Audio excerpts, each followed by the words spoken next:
ব্যঞ্জন বর্ণ হচ্ছে 50টি। স্বর, স্বর, স্বরয়া, রস্যই, দীর্ঘই, হ্রস্ব, দীর্ঘ। দর্শক, আমরা আমাদের চারপাশে পেয়ে গেছি খুব সুন্দর একটা জুটি। সবাই একদম সুন্দর সুন্দর জামা কাপড়, দেখতেও খুবই সুন্দরী। আবার দেখতে পাচ্ছি হাতে আইসক্রিমও আছে। আমারও ক্ষুধা লাগছে, নো প্রবলেম। আচ্ছা আচ্ছা, আমরা জেনে নেব তাদের কাছ থেকে ভাষা শহীদদের জন্য আজকে তারা শহীদ মিনার প্রাঙ্গণে এসেছে, তাদের অনুভূতিটা। যে অনুভূতি অনেক বেশি ভালো, আর ভালো হওয়ারই কথা। শহীদদের শ্রদ্ধা আর সম্মান দিতে এখানে এসেছি, তো অনেক বেশি ভালো লাগছে। ভালো লাগাটা আজকে একটু বেশি। আচ্ছা, নিশ্চয়ই শহীদ মানে ভাষা দিবস বা এটার ইতিহাস আপনি জানেন, যদি আমাদেরকে একটু বলতেন। যে আমাদের মাতৃভাষা বাংলা, এই জন্য বাংলা ভাষা করার জন্য 1952 সালে অনেকেই শহীদ মানে অনেক শহীদরা শহীদ হয়েছেন এই ভাষাটা বাংলা ভাষা করার জন্য। যেমন নামজানা, রফিক, শফিক, জব্বার, সালাম, বরকত, এরকম আর নাম না ছাড়া অনেকেই। আচ্ছা, আমরা কি জানি যে প্রথম ভাষা শহীদ কে ছিলেন? জি না, ওইটা জানা হয় নাই। আচ্ছা, আমাদের প্রথম ভাষা শহীদ ছিলেন রফিক উদ্দিন আহমদ। ওকে, 1952 সালের 21শে ফেব্রুয়ারি তিনি প্রথম শহীদ হন। আচ্ছা, এবার আপনি কি করেন? জি আমি হচ্ছে একজন শিক্ষার্থী। শিক্ষার্থী কিসে পড়েন? আমি নবম শ্রেণীতে পড়ি, ভিকারুননিসা নূন স্কুল অ্যান্ড কলেজে। আচ্ছা, ছোটবেলা থেকে কি বাংলা মিডিয়াম বা ইংলিশ মিডিয়াম? জি, আমি বাংলা মিডিয়ামে। আচ্ছা, তাহলে নিশ্চয়ই আমরা বাংলা ব্যঞ্জন বর্ণ স্বরবর্ণ জেনে থাকবো, যদি একটু বলতেন। ব্যঞ্জন বর্ণ কয়টি? ব্যঞ্জন বর্ণ ব্যঞ্জন বর্ণ কোনগুলো? ব্যঞ্জন বর্ণ ক, খ, গ, ঘ, ও।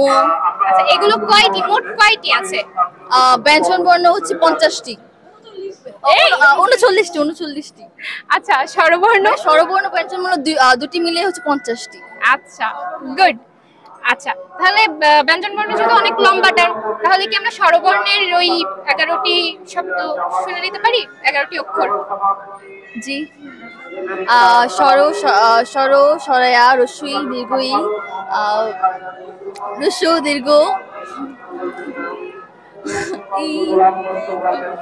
ওকে, যদিও আমাদের হচ্ছে আপুটি একটু মানে আমাদের হচ্ছে নার্ভাস হয়ে গেছে, পাশে থেকে আমাদের আন্টিরা একটু হেল্প করে দিচ্ছিল। তাহলে আন্টিদের কাছে একটু যাই। আন্টি, আপনারা যদি ভাষা নিয়ে কিছু বলতেন, আপনাদের প্রকাশ করতেন। বাংলা ভাষা আমাদের প্রাণের ভাষা, আমাদের মনের হৃদয়ের ভাষা। বাংলা ভাষাটা, এই ভাষা আমরা হৃদয়ে ধারণ করে আছি। এই ভাষার জন্য তো অনেকে শহীদ হয়েছে 52 সালে। রফিক, শফিক, সালাম, বরকত, জব্বার, আরো নাম না জানা অনেকে। ওদেরকে মানে শ্রদ্ধা জানাতে আমরা এখানে আসছি আজকে 21শে ফেব্রুয়ারি আন্তর্জাতিক মাতৃভাষা দিবসে। আমি আমার ফ্যামিলি নিয়ে আসছি এখানে, মেয়েদেরকে নিয়ে আসছি। আপনি এগুলো সবাই আপনার মেয়ে? জি, আমার 4 মেয়ে। বাহ বাহ, মাশাআল্লাহ। তো আপনারা কখন এসেছেন সকলে? সকাল 8টার দিকে এসেছি। 8টার দিকে এসেছেন, অনেক ঘোরাঘুরি হয়েছে, সবাই একদম সুন্দর একরকম জামা কাপড় পরে চলে এসেছেন।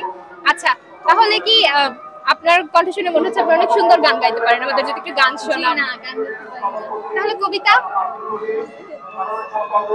বলেন, কবিতা আমরা শুনতেই পারি দর্শকদের উদ্দেশ্যে। না পারবেন? আচ্ছা, তাহলে আমরা এই ছোট আপুর কাছ থেকে। পারবো না, কেউই পারবে না বলছে তাইলে? আচ্ছা, স্কুলের তাহলে যে কোনো একটা একাডেমিক পড়া বলেন। একাডেমিক পড়া বলতে বা কবিতাও বলছেন না, গানও বলছেন না, কিছু তো একটা শোনাবেন। যে গান কবিতা এরকম করা হয় না, আবৃত্তি করা হয় না, মানে নাচি আর কি। নাচেন? এখানে নাচ কিভাবে দেখতে চাই। আচ্ছা, এটা ও ছোট বেবি চলে এসেছে।